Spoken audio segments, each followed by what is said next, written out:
चमड़े की सनत ज़राअत और टेक्सटाइल के बाद पाकिस्तान में तीसरी बड़ी सनत समझी जाती थी। पाकिस्तान भर में 800 से ज्यादा चमड़ा फैक्ट्रियां चल रही थी, जहां लाखों की तादाद में मजदूर काम करते थे। इन फैक्ट्रियों में जानवरों के चमड़ों की प्रोसेसिंग की जाती थी, जिससे लेदर बनता था और लेदर की मसनूआत दुनिया भर में एक्सपोर्ट करके कीमती ज़र मुबादला कमाया जाता था। मगर बदकिस्मती से दीगर शोबों की तरह ये शोबा भी तरक्की की बजाय तनज़ली करता जा रहा है। आइए देखते हैं कि इसकी वजूहात क्या है।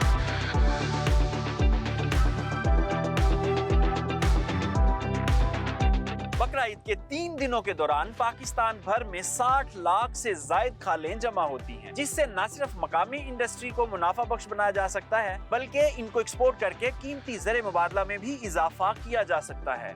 खालों को महफूज करने का तरीका दुरुस्त न होने के बायस बहुत सी खालें खराब हो जाती हैं। इदारों की तरफ से ना तो मुतलका अफराद को तरबियत दी जा रही है और ना ही इस इंडस्ट्री को जदीद खतूत पर चलाने के लिए हुकूमत की तरफ से माली सपोर्ट की जा रही है।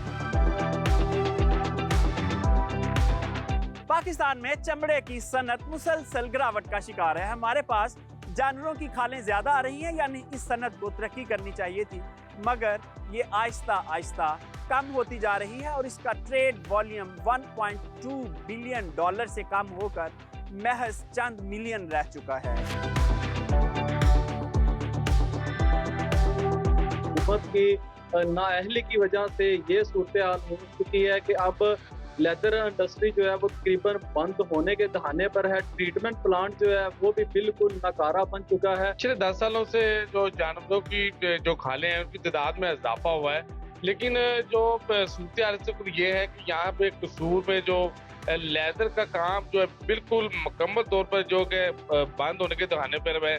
लेदर इंडस्ट्री का जो सबसे बड़ा बहरान है ना, वो बेसिकली हुकूमत ने जो हम पर बिजली के बम गिरा दिए हुए है, उसकी वजह से जो इंडस्ट्री है वो बिल्कुल बहरान का शिकार हो चुकी हुई है। कसूर में एक बहुत बड़ी सनत है चमड़ा की, लेकिन अब देखा जाए तो हर दूसरी फैक्ट्री, छोटी छोटी फैक्ट्रियां सैकड़ों की तादाद में वो बंद होने के दहाने पर हैं। उनकी मेन वजह यह है चाइना की तरफ से लेदर और दूसरी मसनूआत जो लेदर की जगह पे आ गई हैं, उन्होंने इसकी जगह ले ली है। लेदर की इंडस्ट्री इसलिए बहरान का शिकार है इस वक्त क्योंकि डॉलर इस वक्त जो है वो बहुत अनस्टेबल है पाकिस्तान में, और डॉलर के बहुत ज़्यादा महंगा होने की वजह से पाकिस्तान में लेदर का काम बहुत डाउन हो गया। हमारा कंट्री है बड़ा अच्छा वार्म कंट्री और यहाँ की खालें बड़ी अच्छी हैं, क्या नाम है उसकी सिलेक्शन वाइज, क्योंकि सनलाइट की वजह से खालों में एक अच्छी सिलेक्शन निकलती है, लेकिन वो हमें सिर्फ इस वजह सेफ नहीं हो पाती कि यहाँ पे गर्म वेदर, आज का गर्म वेदर होने की वजह से उनको प्रॉपर टाइमिंग पे उनको सेफ नहीं किया जाता। पाकिस्तान में अपनी मदद आपके तहत जो है ना काम किया जाता है। जितने भी हम इंडस्ट्री वाले हैं,